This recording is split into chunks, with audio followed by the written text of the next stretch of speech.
Welcome to the show that gets Christians thinking about faith and politics. Get ready to challenge the status quo, expand your imagination, and tackle controversy head on. Let's stand together at the intersection of faith and freedom. It's time for the Libertarian Christian Podcast.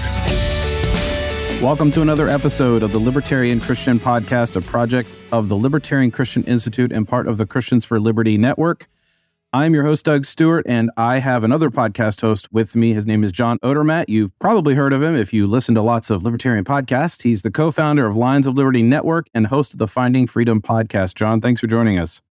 Thanks for having me on, Doug. And yeah, I am one of the OG podcasters. I've been doing this for too long. That's really great. I mean, do you remember what year you started? I think 7 years ago is when I officially launched. My old show was called Felony Friday. So I've been doing it for 7 years. But prior to that, one of my other co-founders at Lions of Liberty, who has since moved on to his own show, but Mark Clare, he started the Lions of Liberty podcast, the network thing that we did. Before that, we had a blog and a bunch of stuff, but I used to appear on his show all the time. So it's probably been like almost a decade. Okay. Wow. All right. So yeah, for this podcast, we started I was just looking up some of our old files. We started in 2017 and we've gone weekly since, and we've even expanded to a network now instead of just simply a single podcast. And you've actually had at least one of our podcast hosts on as a guest, Jacob Winograd. So I'm sure people would want to check that out. So the laws of libertarian podcasting require me to ask you how you became a libertarian. Were you born this way? That might be a more updated, progressive way to ask this question. I think there's maybe like one or two libertarians who were born that way. Yeah, I was raised in a conservative Christian household. Growing up was definitely, I guess I would say, in hindsight, was definitely neoconservative. Did not really even know what that term was at the time, obviously. I remember going through college and getting in very heated arguments about the Iraq War and how George W. Bush was spreading democracy in the Middle East. So what changed my mind on that and kind of opened my eyes to some different philosophies and to libertarianism was Ron Paul's run in 2008. I had some friends that had been following his Texas Straight Talk column for years and reading it. And when he ran, they started to talk about this congressman from Texas. And it was confusing to me because they were explaining a Republican who was anti-war. And then they started ranting about this Federal Reserve stuff that was going on, inflating the money supply. And I'm like, what are you guys even talking about? This isn't making any sense. So I went down the old YouTube rabbit hole with Ron Paul, and that's really where I started. Then I became a habitual reader of LouRockwell.com and just kind of went from there. But a group of our friends from college started just like an email chain where we would talk about different libertarian ideas, different solutions. And ultimately, we decided we're just kind of like writing these long emails back and forth to each other. Why don't we start one of those blogs that people have? Okay, let's start one of those blogs. And we all went to Penn State. So we called it Lions of Liberty. Penn State's the Nittany Lions. And that's where Lions of Liberty started. Just with a blog, we would write, and primarily we would write about, to start with, I guess, the Federal Reserve and foreign policy and Ron Paul's presidential run. And then to track forward into the start of the podcast, when Mark started it, he kind of started it by accident. He had an interview he was going to have a conversation with Stephen Kinsella about intellectual property. And Stephen Kinsella was like, why don't you just record it and release it as a podcast? And this was like just at the beginning of podcasts. I don't even think Tom Woods had started his podcast yet. No, he would have been a little later than when you're talking about. Yeah. It was like almost at the exact same, it was within the year though. I remember that. So Mark released it. And then the way we got a lot of traction early on with it was, if you remember the website, the Daily Paul, it was like a forum where you talk about different political ideas and topics. And posting it onto the Daily Paul is where we got a lot of our first initial listeners. And also back then there were like no other libertarian podcasts. So that's kind of how we got our start with that. And I started appearing on Mark's show. Kind of my niche became talking about the criminal justice system. And Mark said, we have this podcast. We have a bunch of listeners here. We're looking at our numbers on the podcast and there's thousands of people listening. We're looking at our numbers on the blog and there's hundreds of people reading. I think we should be doing more podcasts. So I started Felony Friday with really no plan at all other than to talk about the criminal justice system and the injustice that, that is the reality of it. and just kind of fell into this world of interviewing people, interviewing felons who'd been to prison. Most of my interviewees for nonviolent crimes, but I've interviewed people who've committed murder and have done some, pretty terrible things. But ultimately, and often through finding Christ in prison, were able to turn their life around and find success on the other side. And did that for years and years and years. And I have hundreds of interviews with felons. And I still do from time to time. I still will interview people who've been to prison because that is something I'm very passionate about. And I think those stories are important to get out there. But when COVID hit, it kind of just shook my whole world that for years and years, we're talking on social media, on Twitter, on these podcasts about these hypotheticals that could happen if the state did this, if the state did that. And then all of a sudden, yes, the state just shut down everyone's business and told us we can't leave our house. And then eventually tells us that in order to leave our house, we have to get this shot of pharmaceuticals. And it just shook me. And I wanted to talk to people who were going through it, business owners, how people were navigating it with their faith. I just wanted to hear people's stories in that regard, living through this moment in time. So that's why I pivoted to Finding Freedom to give me more of a bandwidth to discuss those ideas. Yeah. I want to talk a little bit about the criminal justice system element of fighting for liberty, because I know that most libertarians have, I would say, they're not generalists in that we all as humans have a set of, or maybe even just one topic that like we're really passionate about. Was that it for you? Was it the criminal justice system was just like the most egregious form of anti-freedom that our government is perpetrating against people? Or were there some other factors? Or maybe am I describing it completely wrong for you? Like, was it just one thing you just happen to be knowledgeable about? No, I think that's a really good question. It's something that I honestly in hindsight, reflecting on, like, how did I get down this path? I start to realize more things. And one piece of it is my father is a lawyer and he's done defense law. He's done criminal law, and sitting around the dinner table growing up, that's what we would do. He would talk about his cases. And okay. I never became a lawyer, but that definitely planted a seed. And it's really something I haven't thought about that much until the past few years, but that definitely was a big influence. And I really should bring my dad on to interview him about some of those cases, the ones he can talk about at least. But like so many things in life, what ultimately I think affects people and influences our actions is things that happen to us personally and affect our personal lives. And that's what happened with the criminal justice system. Is someone very close to my wife and I got caught up in essentially an undercover buy from a police officer where they were selling marijuana, they were selling weed, and there was repeated undercover buys, entrapment, essentially, in order to get to the point where they could charge him with the felony. And this was on a college campus. So they did this big drug raid and they arrested, 6 people, maybe 5 or 6 people. And the only one where they didn't find any paraphernalia or marijuana in his house was, I don't want to use the name of the relationship to protect him, but it was the person who we know. Everyone else they did. But looking back on it, he probably didn't have the best attorney representing him. And what happened was the people he thought were his friends, I think, ended up cooperating with the police. And he ended up doing the most amount of time, which was a little over a year in jail, and then ultimately time in a halfway house. And what I came to realize was when this happens to so many people and to obviously much larger degrees with lives being impacted and people spending decades in prison. So, hearing this, you might think, oh, he only was in for a year and then had to go in a halfway house. But it does, it really rocks your entire life. And you start to realize that really the only way that he was able to get back on his feet quickly is because he had support from family and people who could help to get him a job to get in the door, and then help to, drive him around so he could get to that job and then ultimately learn a trade and get back on his feet. And you just start to see how easily things could spiral out of control. That was a big piece. And prior to that, my eyes were kind of open up just overall injustice and inequality when I was living out in California. I was raised in Pittsburgh, as we were talking pre-show, raised in suburbia, we called it growing up in a bubble, wasn't exposed to a lot of outside stuff. Not like there weren't drugs in my high school and things like that, but it was one of those suburbs where the kids, if they got caught with that, they weren't going to prison.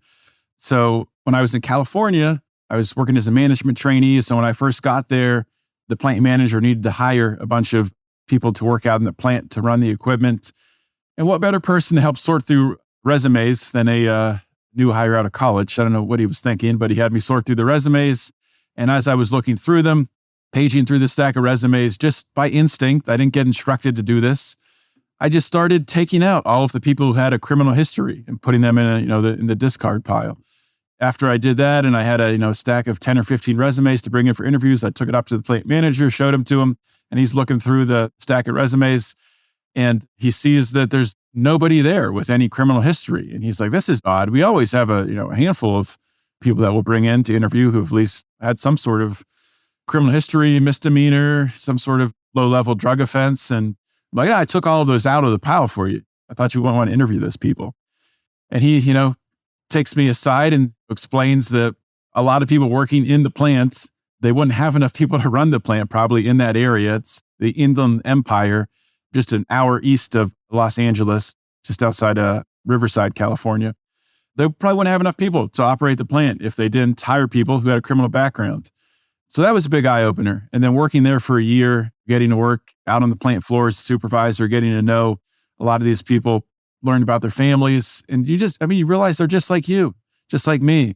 And maybe they made a mistake, and we could debate what degree of mistake that is and if they should have been in prison or not. But you realize that they deserve a second chance, obviously. And that was a big turning point for me as well. That's a pretty powerful story. I don't know how to follow up with any questions more specifically on that. You and I are recording on Good Friday of 2023 for those listening in the future. Hello, future people. It's interesting to me that when we consider the grace that God has given us and that you and I can look at the rest of the world, at other humans, and look at them with compassion the way Christ did, and look at somebody as like worthy of either a second chance or a third chance or even more than that, right? Mm-hmm. I have often, as a parent, you often get a glimpse of the kind of compassion you ought to have for other people. And by that, I mean, I've learned as a parent that sometimes it's not my kid's fault that that's how they're acting. I realize that they're responsible for their actions. They're responsible for noticing it. They're responsible for correcting sinful behavior or even just misbehavior in the sense of like they aren't conforming to our family's whatever culture. And you look at people outside your family and you're just like, well, it's not their fault they're a sinner. Yeah, they need to take responsibility, but it gives you the ability to have compassion because at the same time, that's how God is viewing us. And that is something that I would say over the past 5 years or so has been a small piece of what I've grown as a Christian in my ability to sort of see other people in a compassionate frame, as it were. So I have yet to extend that to hardcore left woke people, but maybe I'll grow in faith this year and do that. I mean, that last part there, that's something that I really am struggling with right now.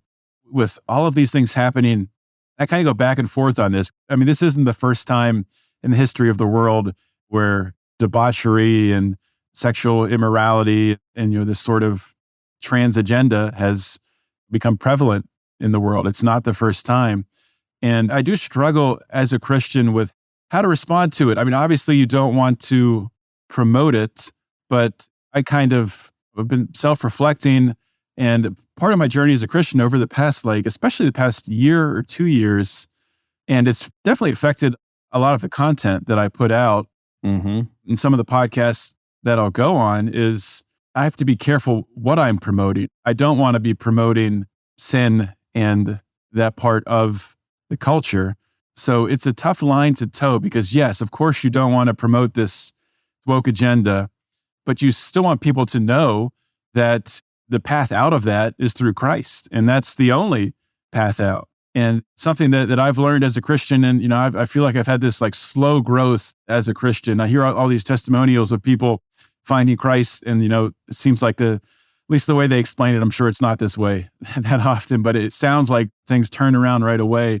And I feel like my story, there's so much up and down where I feel like I'm on track and then I'm falling off track. But it's finding that way to let people know that just go to Christ, just start attending church, start reading the Bible, changing all these behaviors, that's not something for me to do. That's something Christ has to do within the individual's heart. Yeah, I mean, that actually, what you just said there is response to my thoughts there, sort of pivots to the thing I wanted to ask you next, which is when you had a guy reach out to me to have this conversation, and one of the things that was suggested that we talk about was how to take command of our own personal liberty, which I've kind of always known this, but there's that libertarian streak of let's just be outraged at the system, at what's happening, let's vote, or sometimes most libertarians aren't going to be too strong on that one in particular, but let's be active, let's advocate, let's go and fight online and all of that. But at the end of the day, I have to think about what does my life look like to be free, and what does it look like for me to create a free life for my family in as much as it's possible for me to do so. Is that what you mean by take command of our liberty, or is it something a little different? I mean, I think taking command of our liberty, taking command of our freedom, this kind of goes back to the change I've had that was sort of induced by the COVID regime, where as a libertarian, previous to that, I was very much invested in we can change things by having this podcast and this platform. And if we just get big enough, and maybe if we use politics, and maybe if we get not necessarily get someone elected, but, have like a Ron Paul type running for president, or someone else running for governor, or Larry Sharp running for governor, or whoever your favorite libertarian political candidate is running for that position, to get the message out so more people will come to these ideas. And then, et cetera, we all become free. I don't know if anyone really has a plan how that happens, but that was kind of the path that I was on. And I realized that, sure, I think there is a place for that, but ultimately we need to find freedom within our own lives. And I think that's different for almost everybody. I can't tell people exactly how to do that. I think for some people, it's going to be realizing that maybe being in corporate America, sitting in a 8x8 cubicle, or however big cubicles are, I forget, haven't been in an office for a while. Luckily, I work remote. That's one change I made with COVID. I don't want to go to an office anymore. I just don't want to be in that environment. I'll work remote and have more control over my time. But making that decision, taking control of your time. Maybe you're someone who needs to be in an office. Maybe that's what you're called to do, because there's going to be people that have to be in an office. There's going to be people who have to work in hospitals and be doctors and nurses and all kinds of different jobs. So I'm not trying to, put this on anyone else, but I guess the takeaway would be look at your own life. What are the areas where you feel like you are confined or restricted? And I'm assuming most people who are listening to this probably are Christians. And I think often I fall into the trap of just trying to force things and change things myself. But I would just say to pray and go to Christ with that, with what you're worried about, what you think you might want to change, and let those things sort of happen in your life. And of course, I mean, letting them happen, you're not just going to sit back with your hands up and things will just happen for you, but things might just become readily apparent to you that you need to take this action, take this leap of faith. And oftentimes the changes I've made in my life, in my career, or in different areas, they just come out of left field. And I can just tell that it's God working in my life. And I would say that people need to look for those opportunities. I think we do need more libertarians, more Christians who are business owners, who are changing the world that way, who are participating in their community that way, meeting people, networking, influencing thought. So that's definitely the shift that I had.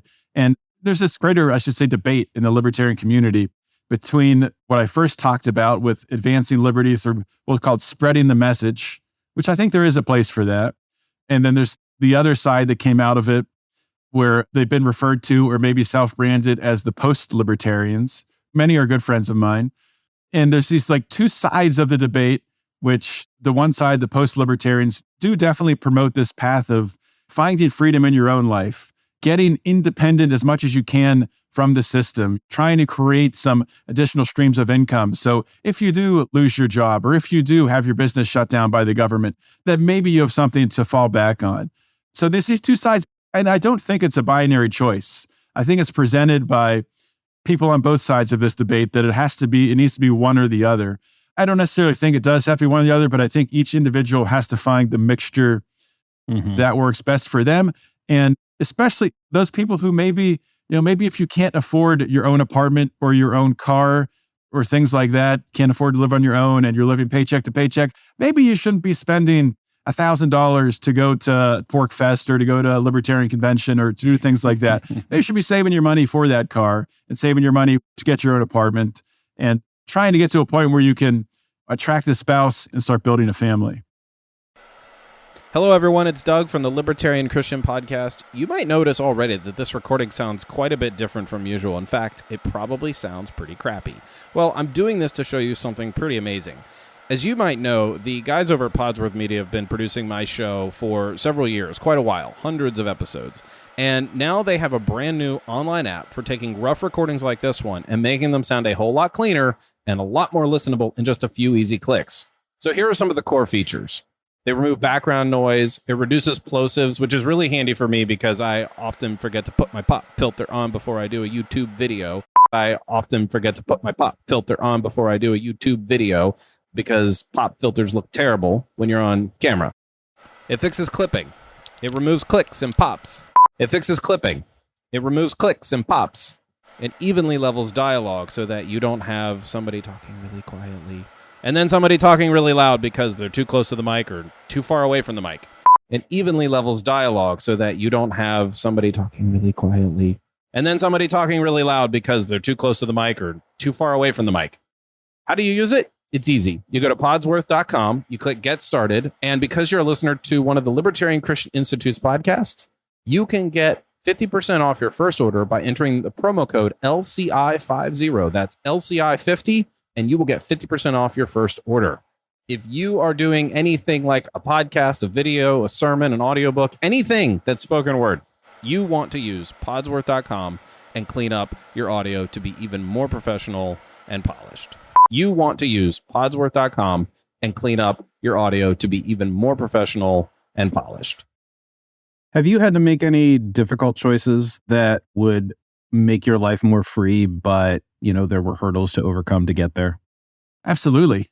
You don't have to actually explain in any particular detail per se, but I think what I'm interested in here is the steps needed to take to kind of overcome those hurdles, because I think that is a huge issue for any individual, but for a lot of people, it's like, well, I can't be free unless my kids can go to a private school, and I don't have the money for that. So we need school choice. So we need you can come up with all these reasons why the system is against you, or you can take control. And sometimes that is costly, and sometimes it's a little bit tough to kind of find your way into.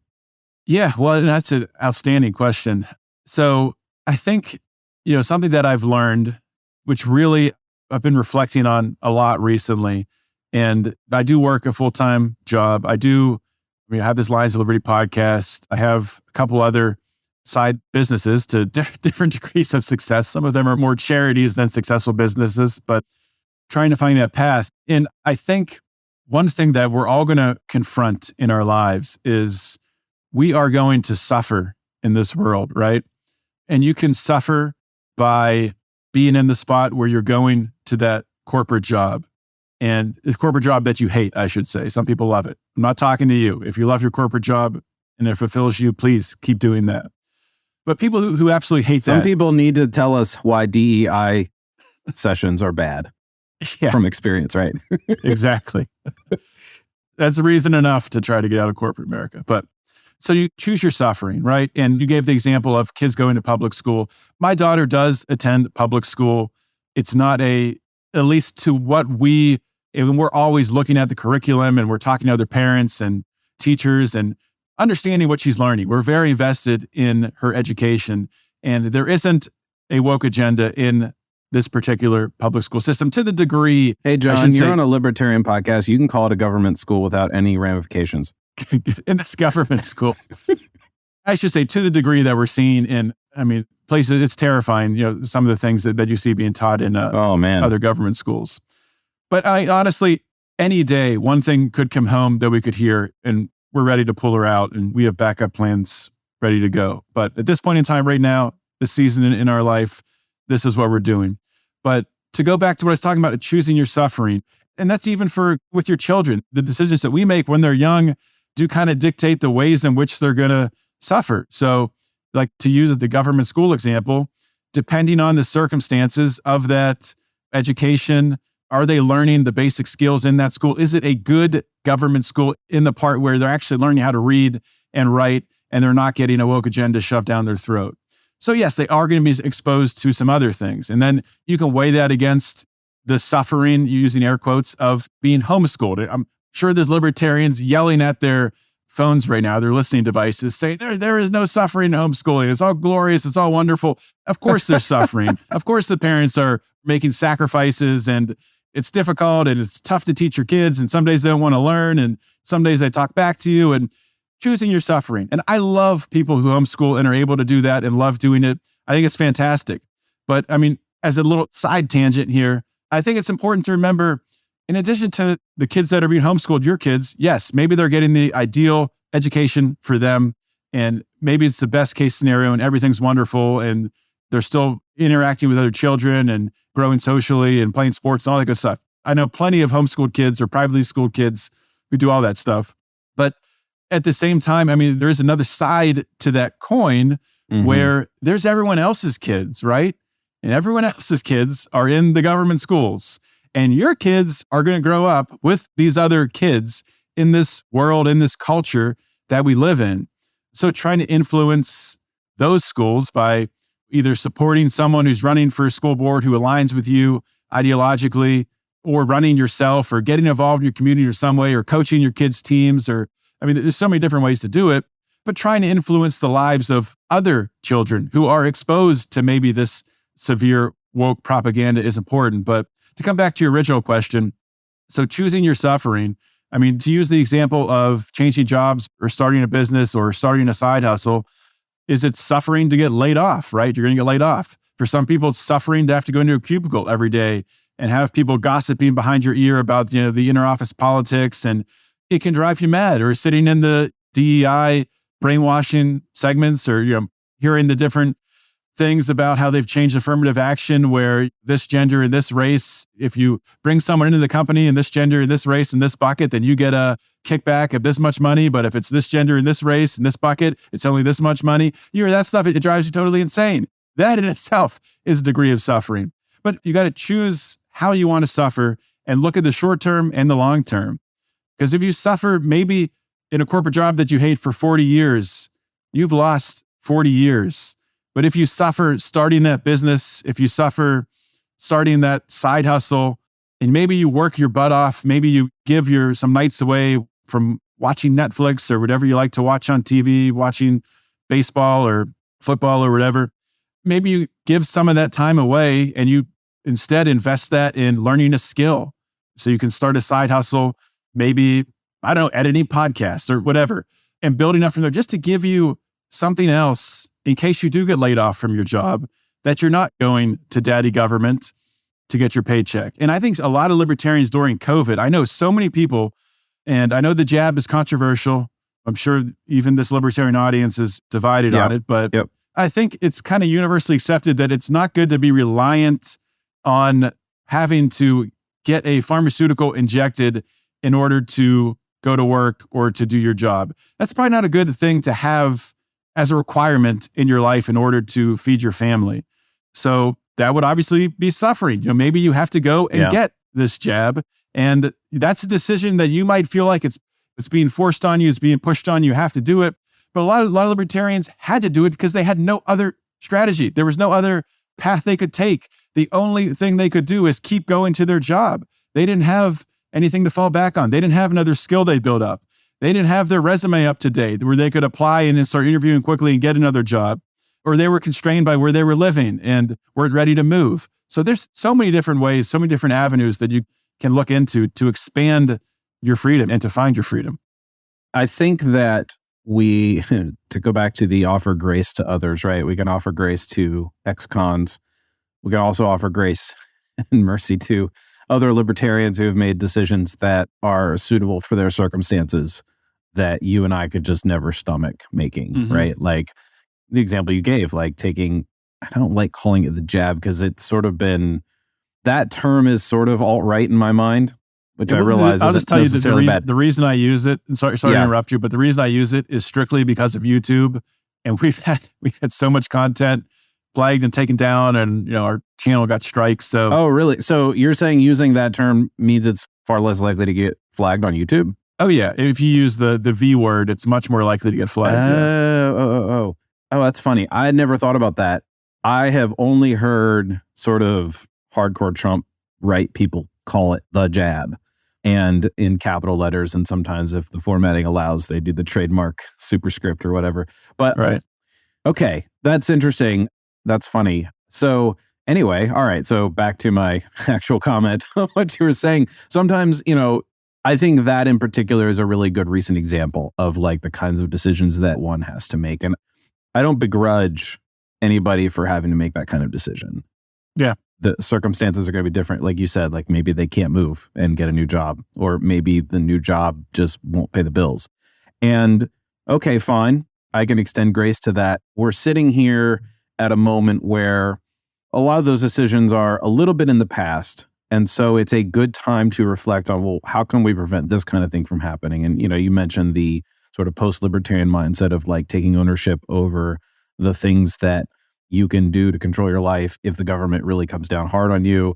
Mm-hmm. Alternate streams of income, saving a little more aggressively, those kinds of personal responsibility things that, of course, we would promote. Now is the time to consider doing that. I know that during the early months of the pandemic, I look back and realize that I did not prepare, contemplate enough from a business perspective for the coming year or so.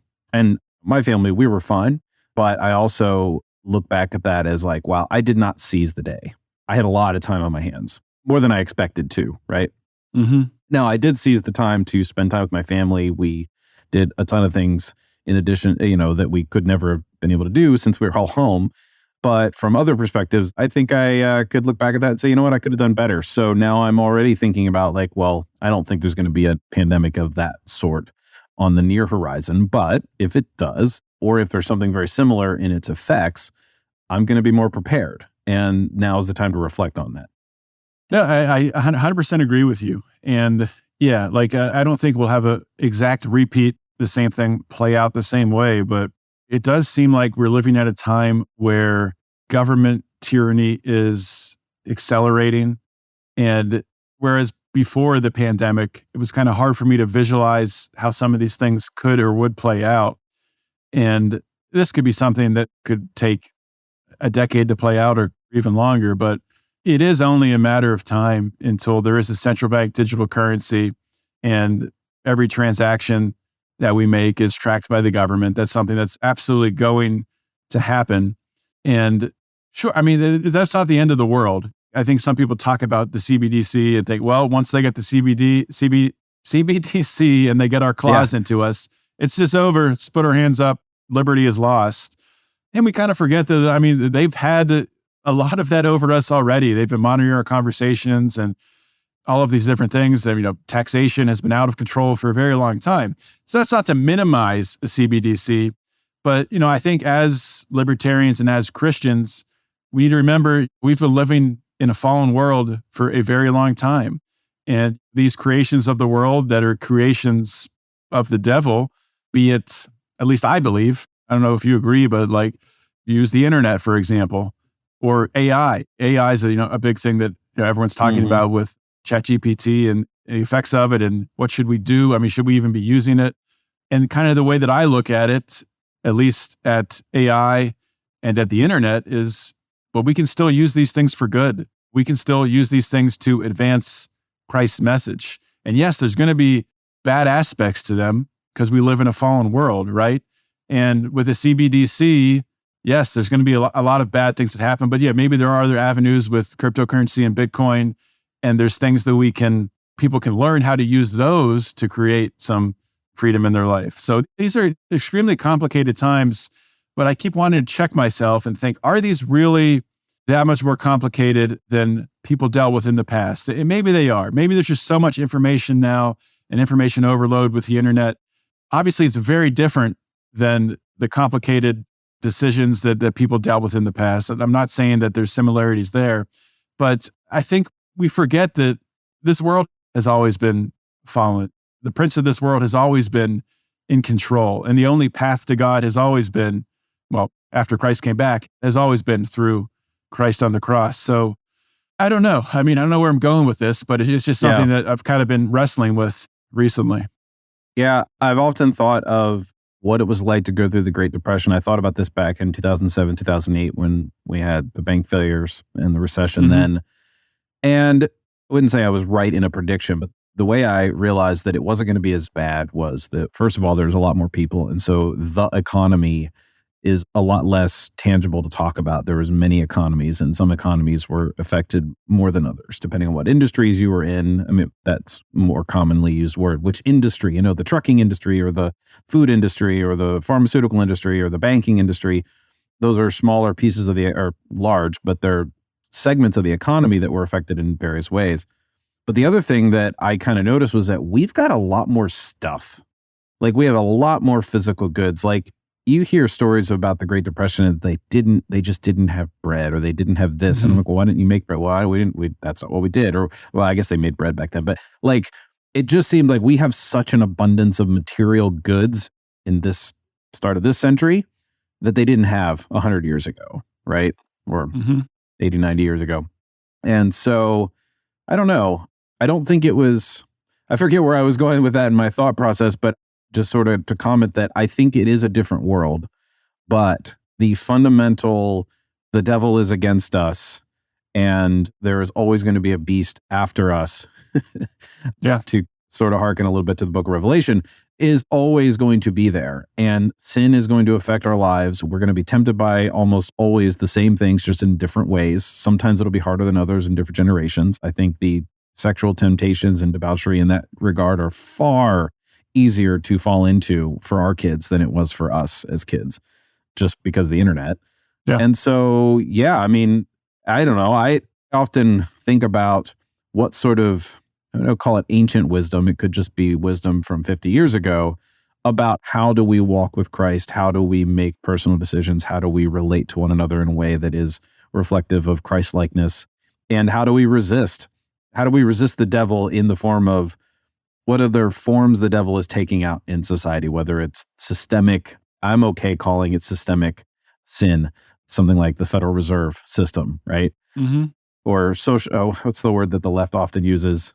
Societal sin or corporate sin or corporate evil or systemic evil and all that. I'm fine with those terms when applied very specifically to kinds of things that are very oppressive. But in any case, I think that how we work out our allegiance to Christ has personal effects is very important for us to kind of talk through and to kind of reflect on. And I think conversations like this are really important, John, because you and I have had the type of conversation where we're very reflective of what we're choosing to do, what we've advocated to others to choose to do, and the fact that the problem still is always going to exist, that we have to decide for ourselves and for our families what our lives look like, regardless of what the state is doing.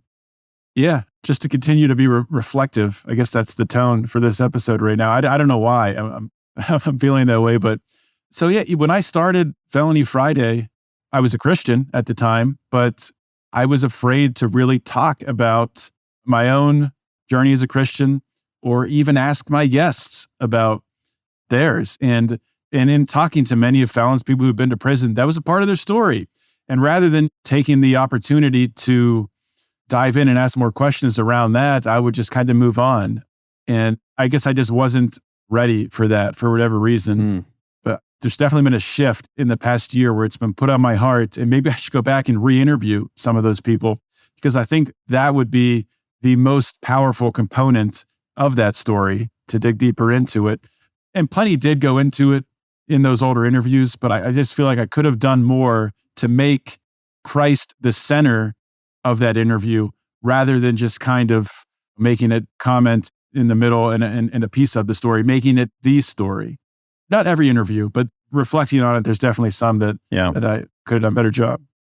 We are cursed as podcasters with we listen to ourselves from a month or two ago, because if we're smart, we're that far ahead in our best moments. And then we're like, oh man, that could have been so much better had I gotten more sleep or prepared better or whatever.